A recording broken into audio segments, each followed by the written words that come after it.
Hello বন্ধুরা, সকলকে স্বাগত জানাই গোপাল ভাঁড়ের গল্পের দুনিয়ায়।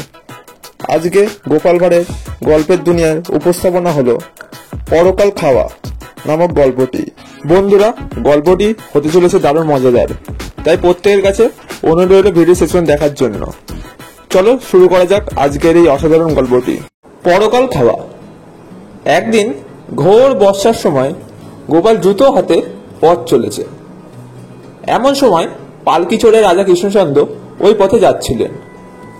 তিনি গোপালকে দেখে পালকি থেকে নেমে এলেন আর গোপালের জুতোর দিকে ইঙ্গিত করে বললেন, কি গোপাল, পরকাল যে হাতে করে চলেছ, কি ব্যাপার তোমার?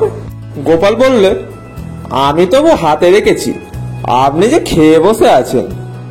রাজা কৃত্রিম রসে বললেন, তুমি আমাকে জুতোখোর বলছো? জানো এর শাস্তি কি? গোপাল কিছুমাত্র ভয় না পেয়ে বলল, আগে না হুজুর, না বললে কি করে জানবো?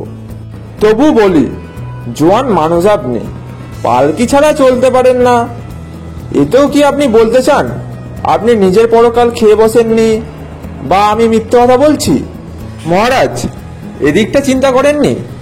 যখন ভুল বুঝতে পারলেন তখন না হেসে পারলেন না যে গোপাল ঠিক কথাই বলেছে।